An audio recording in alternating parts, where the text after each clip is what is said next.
Hi everybody, I'm Dr. Betz King.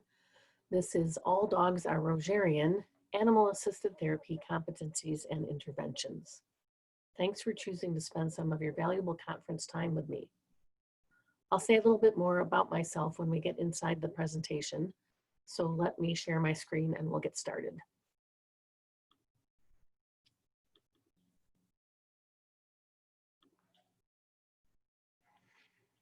Our objectives for this session are to review the historical trajectory of animal-assisted interventions, to review the scope of practice for therapy animals, service animals, and emotional support animals, to review the difference between animal-assisted therapy, education, activities, and interventions, to review the ethics code, boundaries of competence, and need for specialized training, to identify animal-assisted interventions for common mental health diagnoses, and to learn the steps necessary to train and work with a therapy dog. Since this is a pre-recorded session, I can't take live questions and answers, but my email address is at the bottom of each slide, and I do welcome any questions you might have. I'm a clinical psychologist, and in 2004, I got my first house and I knew that I wanted a dog. I had heard that yellow Labradors were the most intuitive dogs, and I knew that I didn't want a dog to have to stay home alone all the time. And so I thought, well, maybe if my dog could become a therapy dog, then they could come to work with me. So I'm going to get one of these intuitive yellow Labradors. And so I put some feelers out and I stumbled on Banner Labradors of Clio, Michigan. And they happened to have a dog who had been rejected as a show dog because she was like an inch too long for the breed standard. If she was going to be shown, she would have been an inch too long.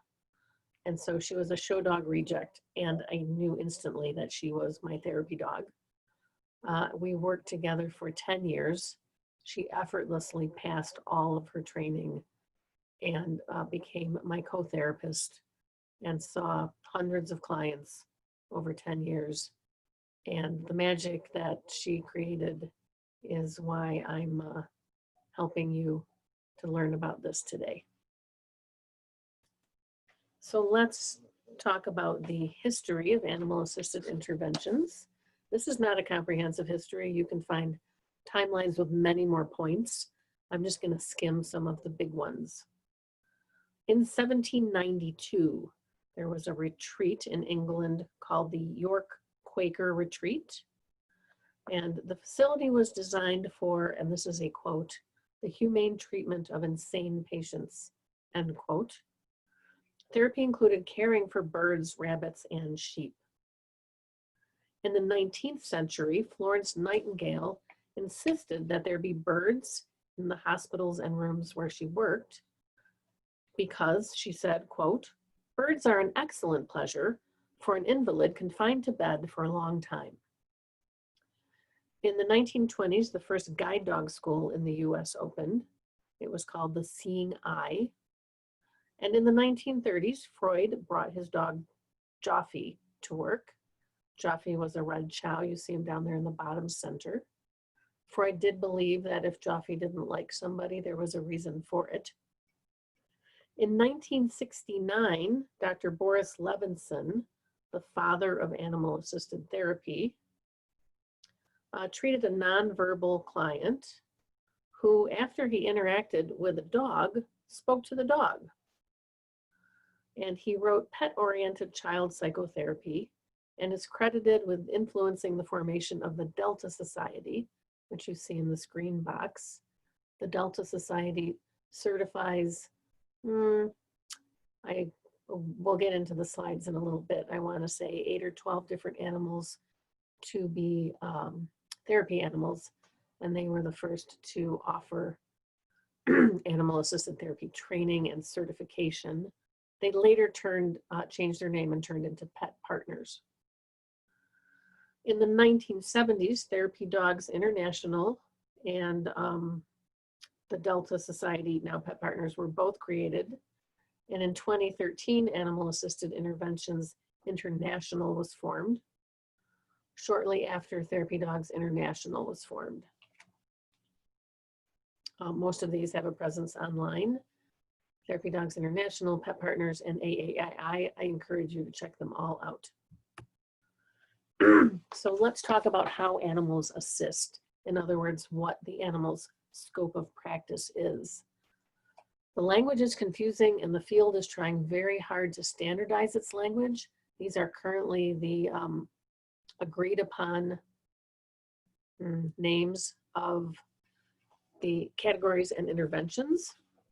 And so you'll see at the top two categories, the animal-assisted activities and the animal-assisted interventions. Animal-assisted activities provide an opportunity for motivational, recreational, or educational benefits to enhance quality of life. They're more informal in nature, and they're delivered by specially trained professionals, paraprofessionals, or volunteers in partnership with an animal that meets criteria for suitability. The easiest example of animal-assisted activities are the dogs that you see visiting at hospitals. The dog has had to pass some kind of a certification process. The person is likely a volunteer, although they might be a paraprofessional or a professional. Animal-assisted interventions are goal-oriented, structured interventions. They intentionally incorporate an animal in health, education, and human service for the purposes of therapeutic gain and improved health and wellness. Animal-assisted therapy, animal-assisted education, and the animal-assisted activities that we just talked about are all forms of animal-assisted interventions.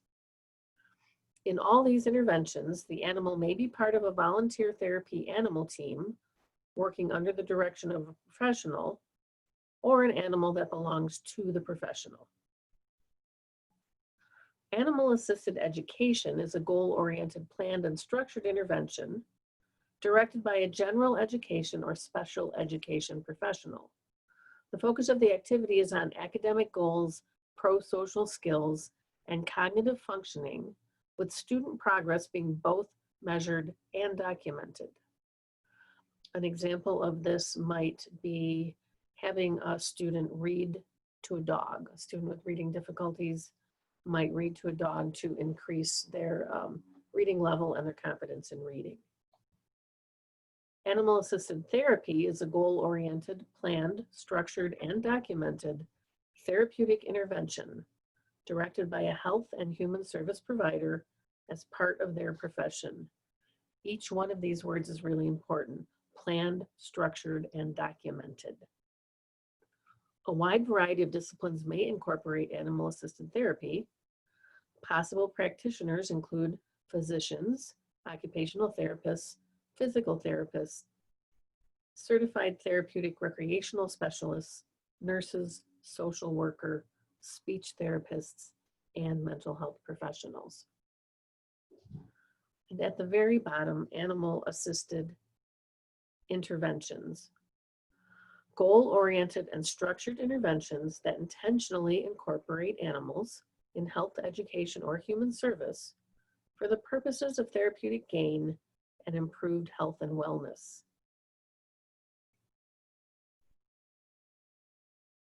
The terms AAI, AAT, AAE, and AAA are the preferred industry terms. The term pet therapy should be avoided because it's inaccurate and misleading.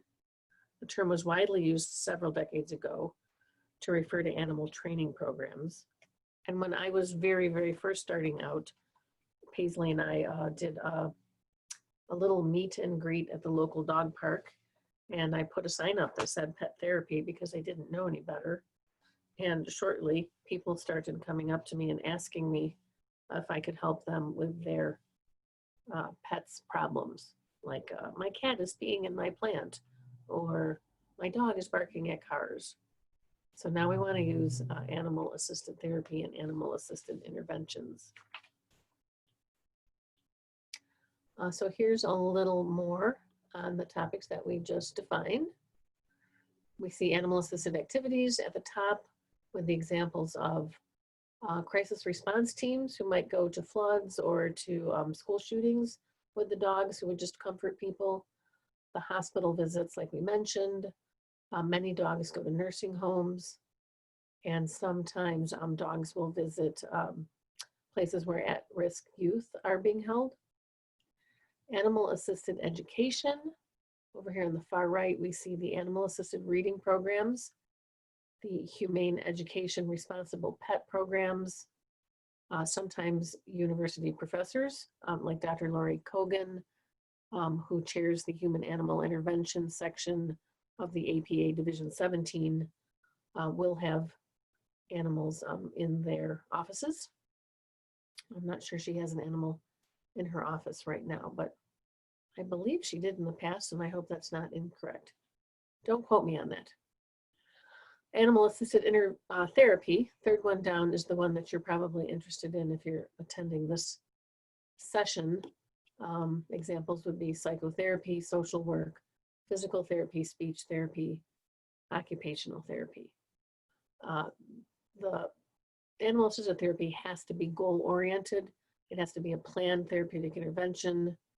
It's written into a treatment plan. The progress is measured and documented, and it focuses on enhancing health. So, for instance, in occupational therapy, sometimes dogs are brought into a burn unit where the skin is very tight on someone's hands, and they need to be stretching the skin. And so they will be asked to maybe groom a dog or a cat, or take a collar off or put a collar on, and this stretches the skin in ways that's a little more enjoyable than it might otherwise be. And animal-assisted interventions at the very bottom. Oops, I'm sorry about that. Again, psychotherapy, social work, PT, OT, speech therapy. So, well, we need to clear up some confusion about therapy animals, assistance animals, and emotional support animals. And this chart from Pet Partners does a great job of that. Therapy animals can provide physical, psychological, and emotional benefits to those they interact with, typically in facility settings such as healthcare, assisted living, and schools. The pets are evaluated on their ability to safely interact with a wide range of populations, and their handlers are trained in best practices to ensure effective interactions that support animal welfare. Therapy animal handlers may volunteer their time to visit with animals in their community, or they may be practitioners who utilize the power of the human-animal bond in professional settings. A therapy animal has no special rights of access, except in those facilities where they are welcome. They may not enter businesses with no pet policies or accompany their handlers in the cabin of an airplane, regardless of their therapy animal designation. Assistance animals, commonly called service animals, are defined as dogs, and in some cases miniature horses, that are individually trained to do work or perform tasks for people with disabilities. Examples include guide dogs for people who are blind, hearing dogs for people who are deaf, or dogs trained to provide mobility assistance or communicate medical alerts. Assistance dogs are considered working animals, not pets. The work or the task a dog has been trained to provide must be directly related to the person's disability. Guide, hearing, and service dogs are permitted in accordance with the ADA, Americans with Disabilities Act, to accompany a person with a disability almost anywhere the general public is allowed. This includes restaurants, businesses, and airplanes. Emotional support animals, which have been getting a lot of press lately, and I'll say a bit more about them at the end of the presentation, sometimes referred to as comfort animals, are pets that provide therapeutic support to a person with a mental illness. To be designated as an emotional support animal, the pet must be prescribed by a licensed mental health professional for a person with a mental illness. The prescription must state that the individual has an impairment that substantially limits one or more major life activities, and that the presence of the animal is necessary for the individual's mental health. Per the American with Disabilities Act, individuals with emotional support animals do not have the same rights to public access as individuals with a service dog. Emotional support animals may only accompany their owners in public areas with the express permission of each individual venue and/or facility management. Emotional support animals may live with their owners in locations covered by the Fair Housing Amendments Act, regardless of a no pet policy, and they may travel with their owners on airplanes if they meet airline requirements. Although most frequently dogs, other species may be prescribed as emotional support animals. There's a lot of abuse of the emotional support animal designation happening right now. People are aware that they're not allowed to pet a service dog. Many people know that they're not allowed to ask what kind of a disability a service dog might be assisting with. And so people are just buying a little vest for their dog and putting it on and saying, you can't ask me what this dog is for, and bringing dogs into restaurants, into stores, really abusing the emotional support animal designation.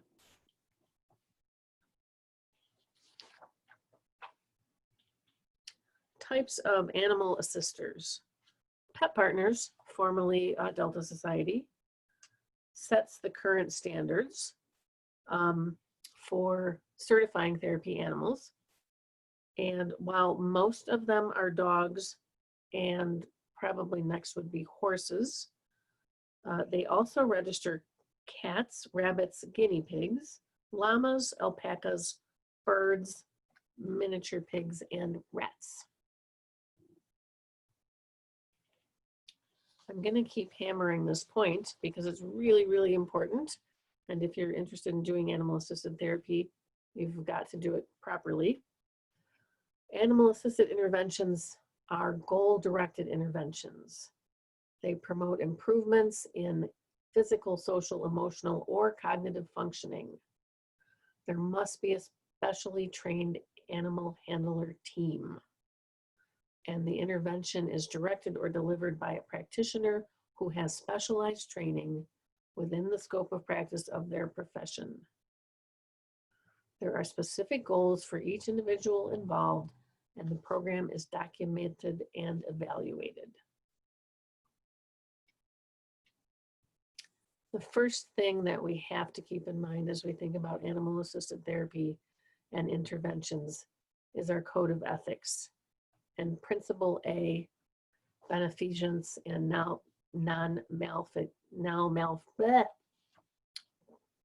beneficence and non-maleficence. I think I said that right. Psychologists strive to benefit those with whom they work, and they take care to do no harm. And in their profession, psychologists seek to safeguard the welfare and rights of those with whom they interact professionally and other affected persons, and the welfare of animal subjects of research. So in the case of animal-assisted therapy, this means not only our clients, but also our therapy animals. They all must be protected. One way to think about protecting our animal therapists, our animal co-therapists, is in terms of their hierarchy of needs, similar to Maslow's hierarchy of needs. This is a hierarchy of dog needs. It's put out by the force-free training people. You'll see at the bottom, the biological needs of our animal co-therapists include nutrition, water, exercise, sleep and air, shelter and safety, temperature control, grooming, and care.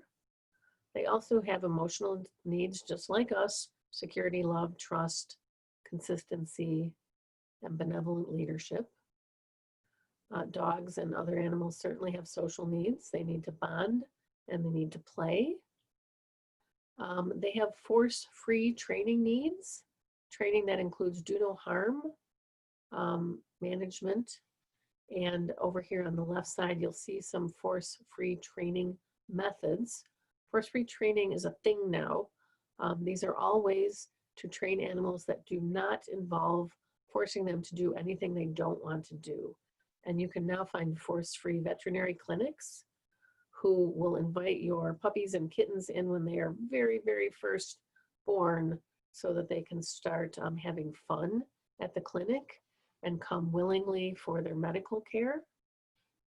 And absolutely no need for shock collars or correction tools. And for the record, the idea that humans need to be alpha over dogs and dogs need to submit is entirely out of fashion. It's not true. Don't do it. So let's talk about competency development. Back in the day, and probably still now, people just would bring their dog to work and they would, the dog helped. Interactions happened that were therapeutic and people called it animal-assisted therapy. But what's happened more recently is competencies are being developed. So what is a professional competency? It's specialized knowledge, skills, and attitudes that are required to practice ethically and effectively in general practice and in specialty areas. Animal-assisted interventions are a specialty area, and they do require a special set of skills and competencies. But currently, we still have a lack of available discipline-specific knowledge and training in animal-assisted interventions. We're getting better, but we're not there yet with an industry standard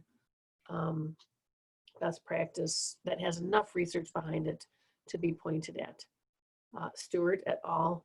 Are certainly working very hard, as are many others, and I've got some great references for you at the end.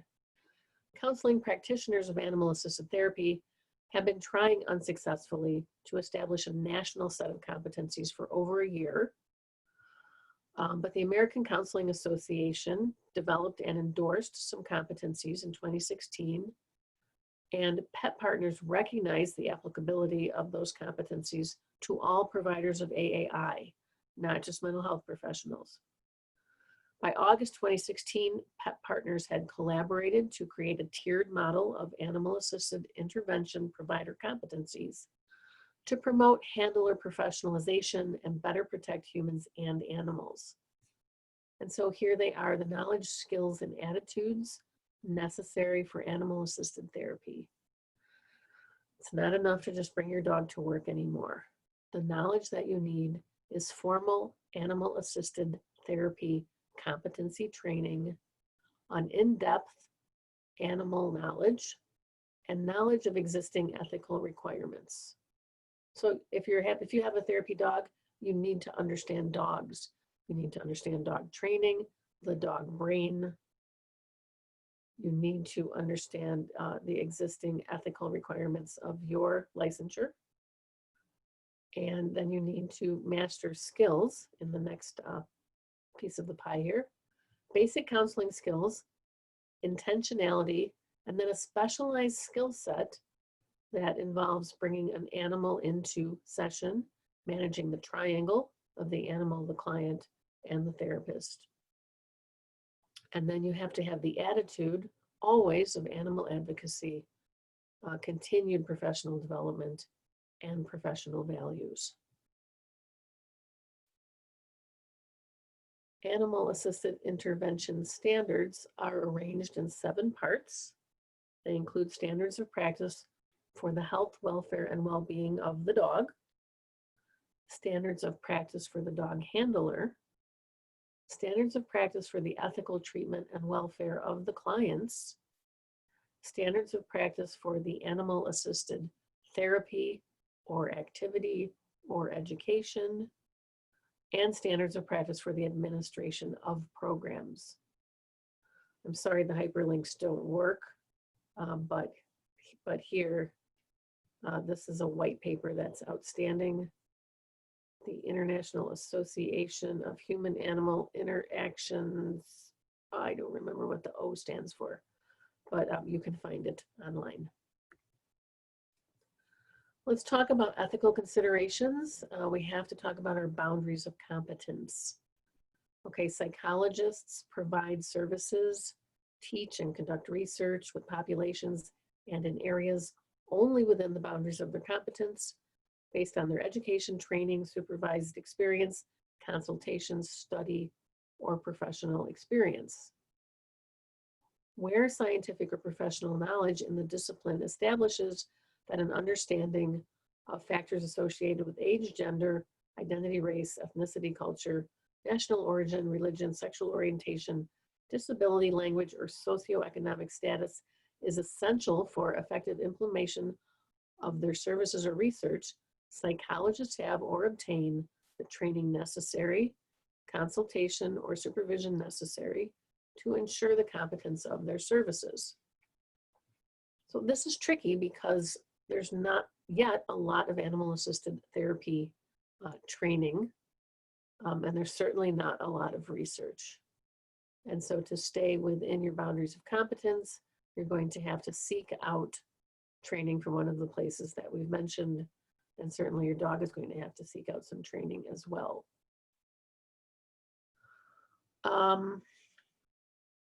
Let's see, no, I'm going to stay here.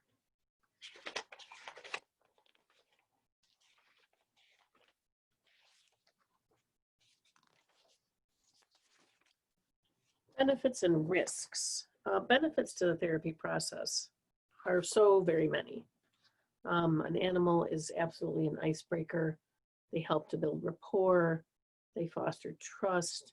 They're entertaining. I had so many teenagers willing to come and work with me because I had a dog in the office. Sometimes men would come because there was a dog in the office. The benefits to the human clients, there's many physiological benefits. There's a release of oxytocin, can help with hyperarousal. Animals can improve mood and self-esteem and confidence. And if people can attach to an animal, then maybe they can attach to people. But there are also risks to consider. Dogs can interrupt really important therapeutic moments. It has happened more than once. For me, certainly. Dogs can refuse to engage with a client and cause the client to feel rejected or abandoned. Dogs can die in the middle of a full caseload, or they can be out sick, and that can be very disruptive to clients. And clients can be injured, or, you know, sometimes a dog in playing can scratch. Or sometimes knock their head against someone's head. So there can be an injury to a client that was certainly not intended. And there are risks to, of course, to the therapist. The therapist is responsible to maintain the safety and wellness of the client and the dog. They need to have sufficient time for dogs to have a break. There are issues with colleagues in the clinic, with a shared waiting room, with other child clients of your colleagues who suddenly want to come to your office to play with your dog because their therapist doesn't have one. So all kinds of risks to be considered. In addition to professional liability, some liability policies have an add-on for therapy dogs, and some, interestingly, consider them to be an intervention like CBT or like art therapy, and therefore they're covered under your standard liability policy. So please call your liability policy and find out how they handle animal therapy. And then paperwork. This is really important, and it's not fun, but you need to have a consent for treatment that includes the animal-assisted therapy. Here are some examples. peacefulmindstherapy.com and melmedcenter.com. You can just Google animal-assisted therapy consents and you'll find some, but a good consent needs to include the benefits and the risks. It needs to cover allergies. It needs to, you need to be released from as much liability as you can put into the consent. And The animal also has to be in the treatment plan, especially if you're billing insurance. If you're going to use the animal as a billable intervention, the animal has to be in the treatment plan. So there has to be measurable and objective goals that the dogs can help to meet. There has to be regular treatment reviews showing that the dog is an effective intervention. And a really great resource for this is Piper's 2014 book, The Practice of Animal-Assisted Therapy. She not only covers everything you need to know about getting and training an animal, usually a dog, but she runs animal-assisted therapy through different orientations. And so she shows how you can use AAT in CBT or psychoanalytically or interpersonally. It's a really fabulous book. So some interventions for common diagnoses. Anxiety and self-soothing and mindfulness all respond really well to having the client match their breathing to the dog or to breathe with the dog. Place a hand on the dog's stomach, match their breath, do 5 minutes of breathing, and this can help anxious people calm down. It can help to teach self-soothing, and it can help teach people how to stay in the moment and be mindful. Depression, if you have enough room and you can play fetch or tug-of-war, that can get the cardio up. Lots of my teenagers like to take silly selfies with the dog. Always made them laugh. Dogs in general tend to increase oxytocin, and so mood lifts if a dog is just in the room. So just having one around helps a little bit. Trauma, there's a great application now of usually dogs being in courthouses. They're called courthouse dogs, and they help people give testimony or to tell the stories of their trauma. Kids sometimes will tell a dog something that they don't want to tell a human. Somebody once told me a story that they had a therapy dog in the session, and the woman was going to be telling the story of her sexual assault. And when she began talking, the dog got up off the couch and went and sat in front of the door as if to guard the door and say to the woman, "Don't worry, I'm not letting anybody in." And she hadn't taught the dog that intervention. He just decided that was his thing to do. You can teach emotional intelligence by helping people learn to read the dog's body language. Dog body language is really subtle. In addition to the obvious ones that most of us know, the tucked tail or the ears back, most people know that that means a dog is anxious, but they also do some very subtle lip licking, and sometimes their eyes get very wide. Sometimes which legs they put their weight on can communicate how they're feeling. And you can teach these to your clients, and then you can teach them how to show the dog how they are feeling non-verbally. So you can teach them to use nonverbal signals with the dog. This can help them have empathy and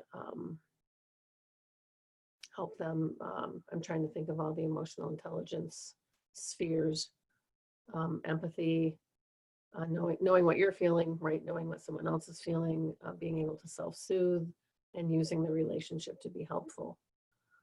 Frustration tolerance and some cognitive behavioral therapy interventions that are really fun are to have the client teach the dog a new trick.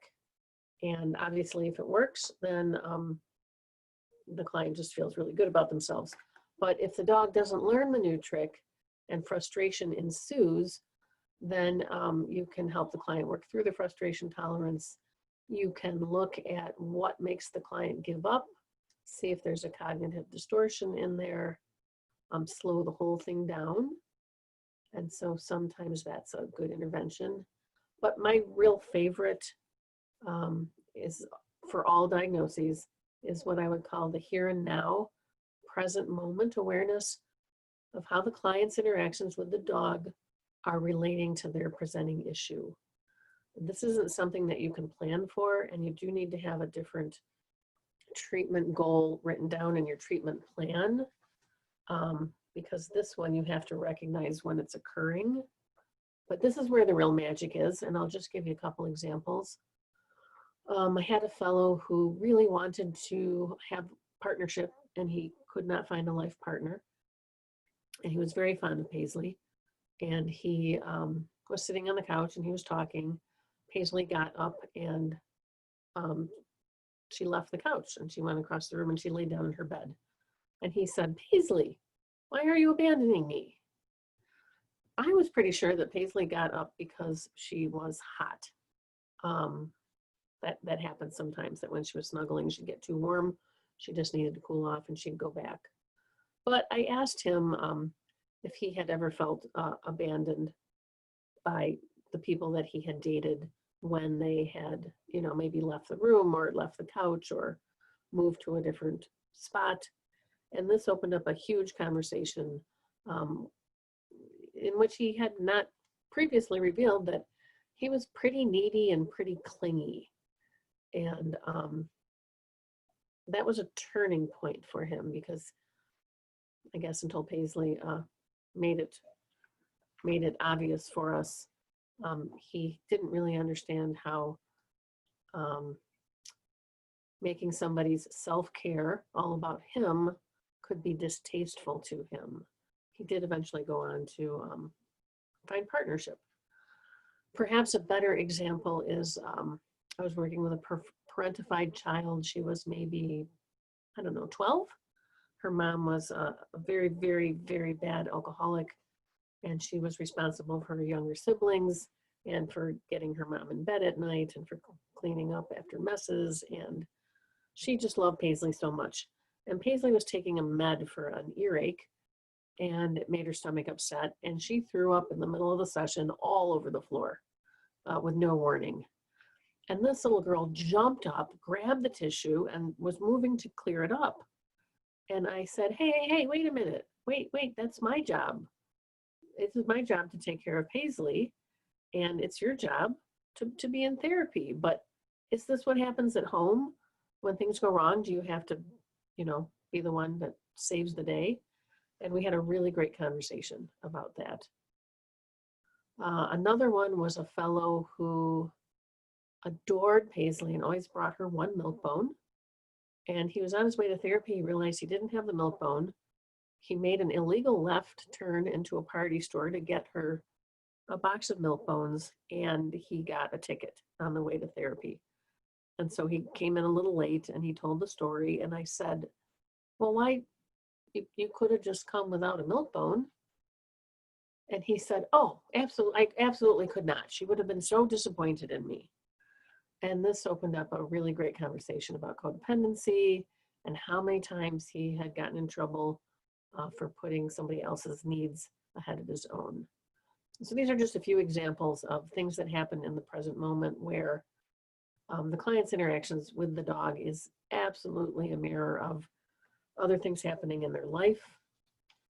And oftentimes things they say to the dog are great examples of projection or transference of some kind. The therapy dog certification process, there's no industry standard, but this is considered the best practice if you want to have a therapy dog. And keep in mind, many of the things we do in preparation for lawsuits. And so were you to have a lawsuit brought against you, you would want to show that you had followed best practices in bringing your dog to work. And so the first step is for the dog to pass the American Canine Club Canine Good Citizen Exam, the AKC Canine Good Citizen Exam. It's sometimes called the CGC exam. And this, I think every dog should have this training. It's outstanding training in good behavior. There are maybe 10 items, and they are things like sit, stay, leave it, come when you're called, walk on a leash, be okay with a stranger, be okay if your owner's outside of the room, And a dog that passes AKC, Canine Good Citizen, is a very, very good dog. Then the dog needs to go on to pass the certification process of one of the largest and most reputable therapy dog certification programs. I think the two best right now are Pet Partners and Therapy Dogs International. To pass either of those, the dog needs to have all the Canine Good Citizen behaviors and then extra training in things like being around wheelchairs, being around walkers, crutches. They're going to get exposed to very loud noises and surprises, and they're going to be startled, and they need to be steady through all of that. Both of these certification processes can usually be found as a class in which the dog is taught these behaviors for maybe the first 4 or 5 weeks, and then on the 6th week they are given the exam, and they don't really know that it's any different than the first 5 weeks, and so generally they pass the class. They pass the exam after having taken the class. So here's a couple of resources for you: Pet Partners and Therapy Dogs International. Oh, here they are. I'm sorry. The Canine Good Citizen things that the dog has to do. Yeah, accept a friendly stranger who walks up and says, can I pet your dog? Sit politely for petting. They need to look nice and be well groomed. Walk on a loose leash. Walk through a crowd. Sit down and lay down on command. Stay. Come when called. Not react. This says reaction to another dog, but what it really means is not react to another dog. This was the hardest one for Paisley and I. We had to approach another person and a dog. The humans shook hands and the dogs had to ignore each other. Reactions to distraction and supervised separation. These are all the items on the Canine Good Citizen test. And here's the Therapy Dog International criteria. You have to check in at a table as if you were checking in at a hospital or a nursing home. So you have to say, hi, I'm Dr. King. This is my dog Paisley. We're here for animal-assisted therapy. You have to be able to be out of sight of your dog and have them not cry or whine or be upset by that. You have to walk on a loose leash around people, around wheelchairs, around walkers, through a crowd. You have to have a sit and a stay, a down and a stay, a recall. They have you on a 20-foot leash because they don't want you to let your dog off leash during a certification, but as if you were not on a leash, your dog has to come when called. Your dog has to walk up to a patient either in a hospital bed or in a wheelchair and be able to say hello nicely. There are unusual situations like a hamburger on the floor or the fire alarm going off. So the dog has to not react and be able to leave it and not eat things on the floor. Meet another therapy dog that might be in the hospital or might be in the nursing home. Go through various kinds of doors, so the sliding doors, the electronic doors, the manual doors, and also be safe around children. Therapy Dogs International, I don't think they have, well, they might have some online training. And Pet Partners certainly has an enormous amount of online training. And then you find a facilitator in your local neighborhood.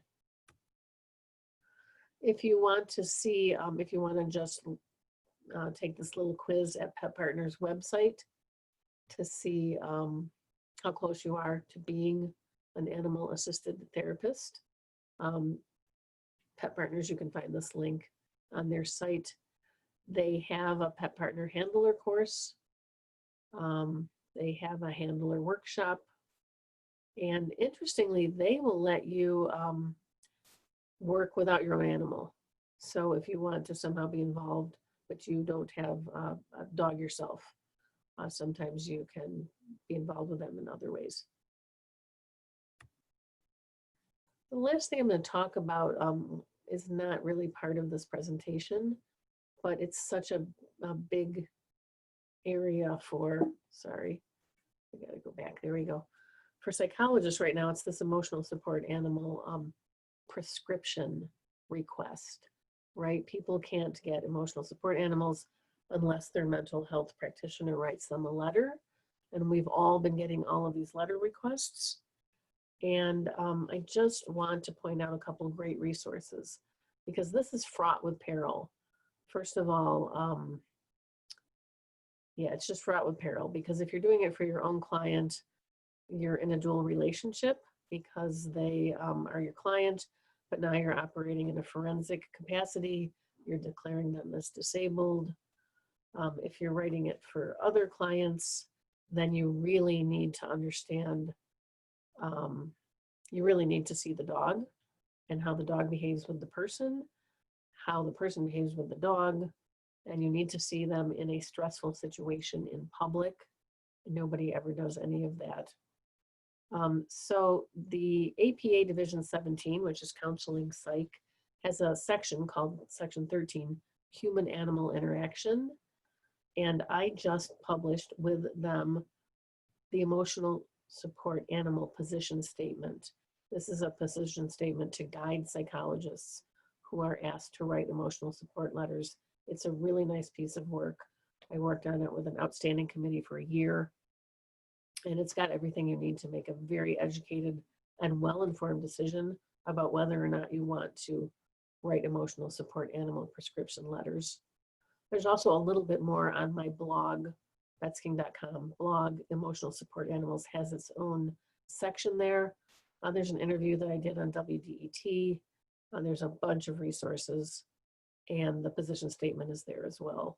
So if that's something that you're tangentially being asked for, not really related to therapy animals, but because emotional support animals are so frequently, that designation is being abused by people who want to fly for free, or they want their dogs in their housing, or they want their dog to go to college, but they don't really need an emotional support animal. It's good to have the backing of the APA guiding you. The next slide, if I can, there we go, references. Some of the references that I cited while we talked, and some of the organizations that you might want to look further into are all right here. It has been a pleasure to spend this time with you. And if you have questions that weren't covered here, please reach out to me, betsking@betsking.com. I think that should you choose to become an animal-assisted therapy provider, it's a rich and wonderful way to practice, and I wish you every success. Thank you.